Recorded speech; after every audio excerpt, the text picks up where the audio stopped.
Oh, Biden. Ugh. So with all this talk about George Floyd and protests in Seattle and Trump being incompetent, and we still have another incompetent person running for president. This time it's Joe Biden. Joe Biden does his best work when he's nowhere to do work. Joe Biden's best day at the office is when he's in his basement and he's not actually in an office. Joe Biden is a standout performer when he's asleep. That's his best performance. Not being in front of the cameras, not actually talking to people. This is when Joe Biden is at his best.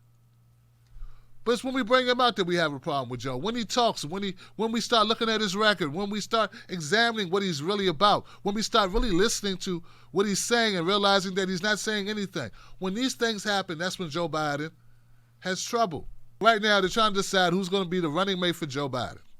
Because Lord knows it's going to take a hell of a team to defeat Donald Trump with his mindless, zombie-like followers who appreciate a racist, bigoted, stupidest, copidest, jumpingest, dopiest, big tie-wearing son of a block off with weird sons and a goofy wife and a stupid-ass golf fetish with gold seats and gold hair and fake toupee and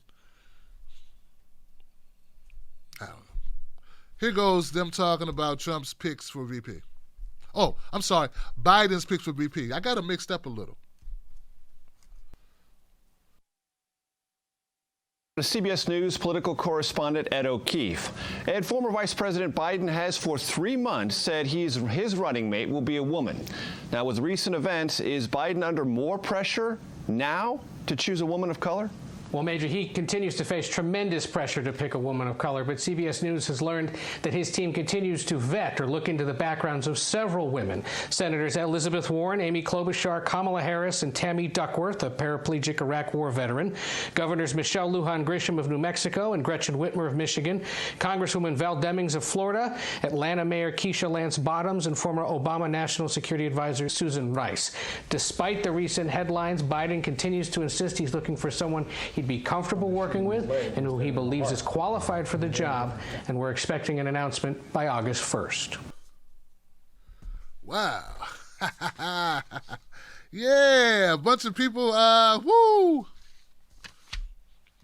I couldn't be more unexcited if I tried, man. Woo! There's nothing about a Biden administration that excites me. Nothing about a Biden presidency makes me want to get up and do anything. And looking at who he's looking at for VP, I'm either have no opinion or I have a strong no opinion. So I don't know. Susan Rice.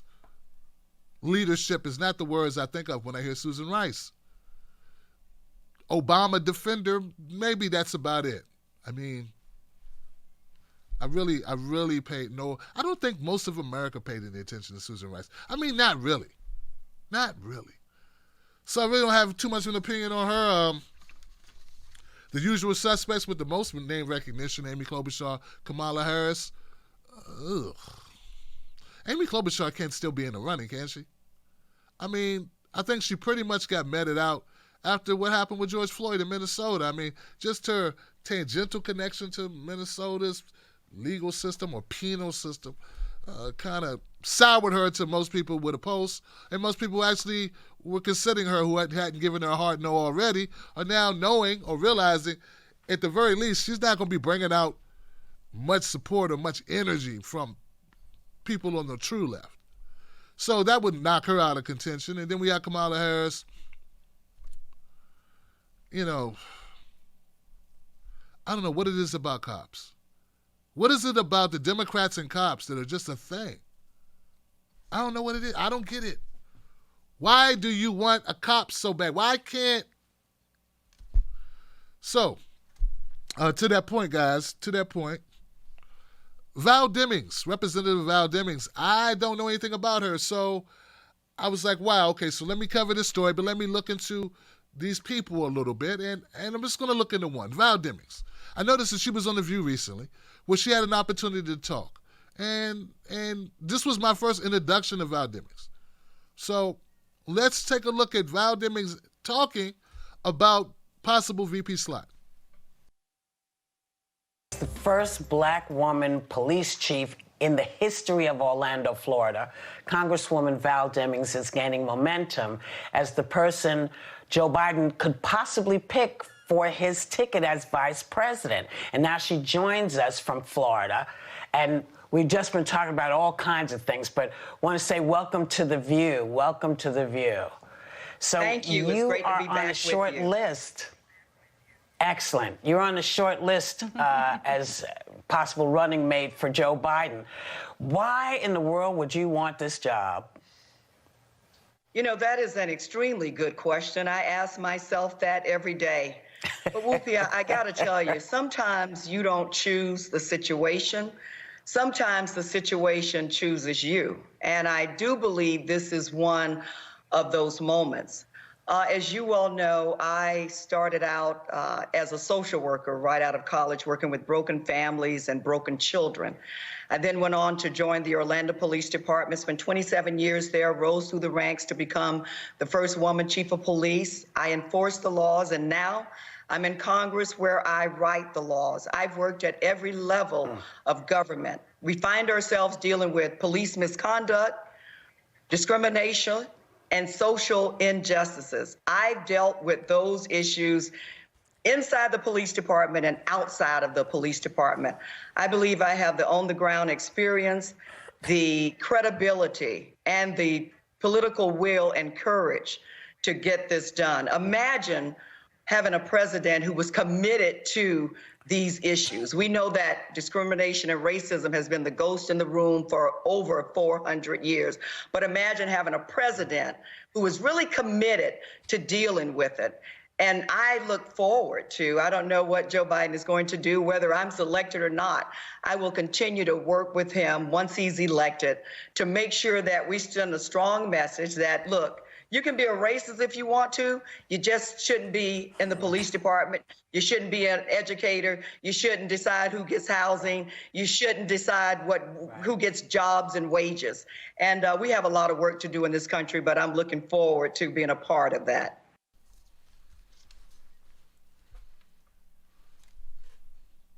Okay. All right. Oh, well, that was pretty strong introduction. I don't care who you are. Pretty strong. Worked as social work. Okay. Like hearing that part. I don't know why she became an officer, okay, but she became an officer. She said she worked in every level of policing, and then she went to become a congressperson who's now making the laws in Florida. That's interesting. She says she's dealt with all these issues of police accountability, her entire career, dealing with police brutality. She has the experience and credibility. And she said, and she floats this out, she says, what if we had a president that was committed to these issues? It's almost like, oh man, what if Biden wins and then we end up with her? And then she would be president and she would actually know about these issues. She could actually make some changes. Because we know Biden's not going to make any changes. We're pretty sure of that. But if he doesn't make it, like if he has to leave or something, then you get Val Demings, former cop, social worker, fighter for justice in there for the people. He says, she said, and I like the end, she says, you can be a racist. Yes, you're right to be racist. Hey, Trumpy, Trump supporter people, closeted liberal racist. You know who you are. A lot of those people too. You can be racist, you just shouldn't be a cop and a racist. You could be a racist, you just shouldn't be a healthcare provider and a racist. You could be a racist, but you shouldn't be someone who decides other people's bank loans, education, these things. You shouldn't be making decisions about those people of color and be racist at the same damn time. This is important. Now, that sounds like a very good speech, and I like it. I like the speech, and I also don't like it. I also hate it. You know why? Because it's effective. Oh, yeah, it's effective, Johnson. There going to be people who eat that up. They're going to like that. They're going to be like, oh, man, that sounds good, man. She sounds like she gets it. Yeah. Let's keep watching, though. Let's keep watching. Chokeholds or neck restraints. Congresswoman, just this past weekend in Atlanta, Rayshard Brooks died after a white police officer shot him. It prompting the resignation of the city's police chief and more protests. How did this go from a calm, rational conversation to a man now being dead? A USA Today investigation has found over the past decade, 85,000 law enforcement officers have been investigated or disciplined for misconduct. You're obviously a former police chief. What do you think needs to change? Well, first of all, my thoughts and prayers go out to Mr. Brooks's family. And as we saw from the video this weekend, things can change in the twinkling of an eye, which requires law enforcement officers to have to make split-second decisions. But the question that law enforcement agencies have to ask themselves, and certainly the public is asking as well, was the use of deadly force the only option that the officer had? Now, we saw them rolling around. There was an all-out fight on the ground. We saw Mr. Brooks break free and run with the taser. But was the use of deadly force the only option that the officer had? And based on my 27 years of law enforcement experience, being an officer on the street, but also supervising and managing officers through the chain of command, I do not believe that the use of deadly force was the only option that this officer had. Mr. Brooks was fleeing from the situation. We know that he wasn't in possession of a firearm or anything that would cause death or great bodily harm to citizens that would threaten them in any way. We also know that the officers had already gotten his identification. They knew who he was. They knew where he lived. They were in possession of his car. They could have tracked him down or even cordoned the area that night and prevented him from fleeing the scene. But they certainly knew who he was and could have tracked him down. And so, it's about police agencies looking at their training and ensuring that officers clearly understand when the use of deadly force is their only option. All right. She's pretty good. She's pretty good. She knows how to say certain stuff. Like, she's just, hey, it's better than Trumpy. She said, did the police need to use deadly force? Was that the only option that the police had? No, we had other options. In fact, the officer had a taser. He threw his taser to the ground and pulled out his gun for a guy with a taser. Maybe that's why she said it was excessive force, because he had a taser. He was pointing it, and then he threw it, and then he pulled out his gun and shot the man a couple times. So maybe, according to this person with 27 years experience, been a police chief, been on the streets, done the whole thing, from the top to the bottom, I'm going to rock him while I still got him. And she says, no, he didn't need to do that. And we need to do some retraining, and police need to know when deadly force should be applied. Should not be applied in all situations. Maybe we could have just let this guy run himself out. How far can a drunk guy run? How far really can he run? You could just walk behind him. Where's he going to go? I keep saying, where's the Benny Hill music? How many people watched Benny Hill back in the day? Some weird music. Why couldn't it just been like goofy music playing? Where's this guy going? He's drunk. Where's he going to run to? He's going to end up crying in a puddle. He's going to be in a puddle of his tears crying, going, God, I'm so sorry. I don't know why I did this. It's so stupid. Why'd I do? That could have been the outcome. Wouldn't have been a national story. So, man, I like this answer. This is a good answer. And I know people are thinking, oh, Tim, man, I don't know about this, Tim. Don't fall for it, Tim. Don't fall for it. Don't fall. Don't worry, there's more. Clip 3. Gotta have some faith, man.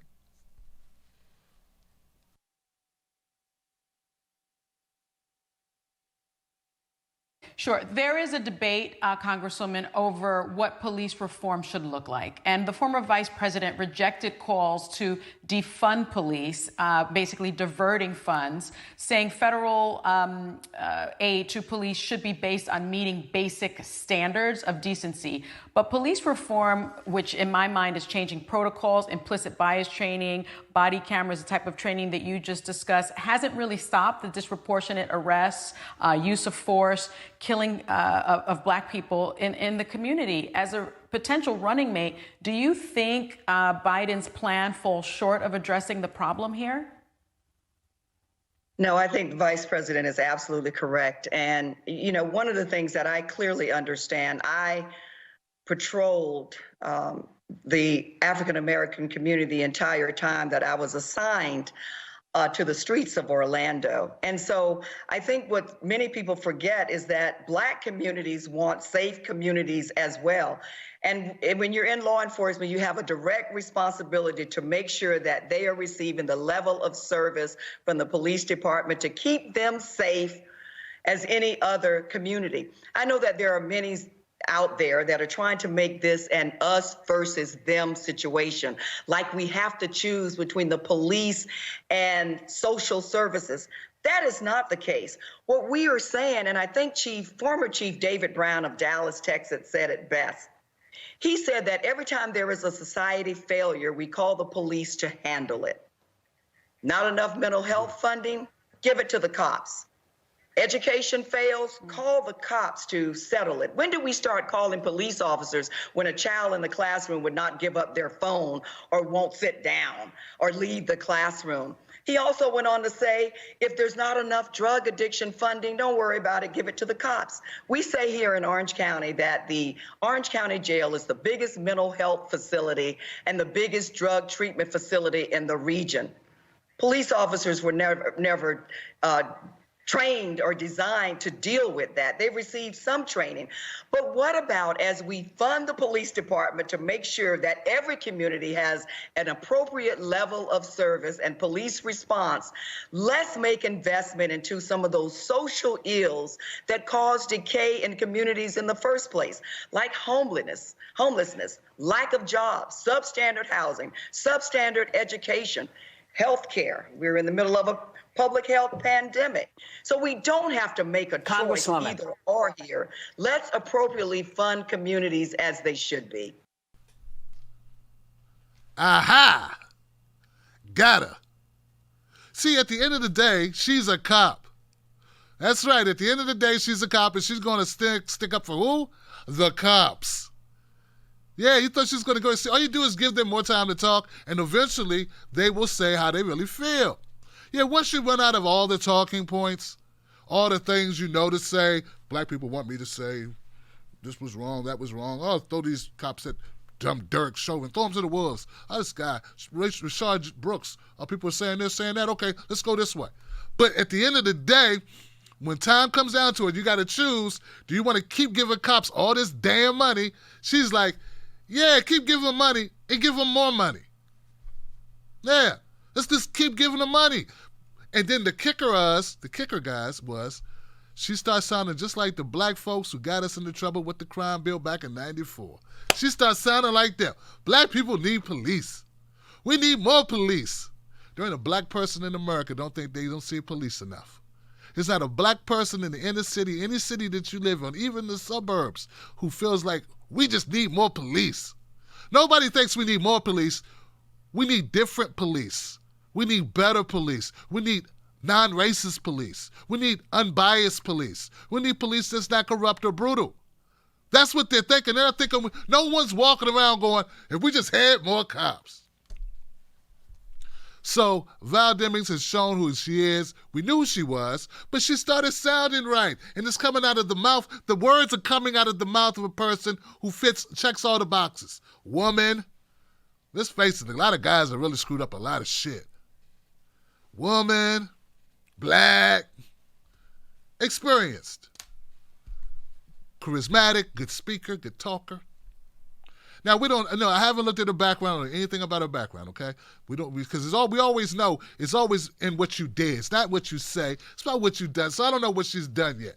She's probably got a long record of 27 years. It's a long record to look at, okay? So I'm sure there's something there to look at. But what I'm talking about is just what she's saying here.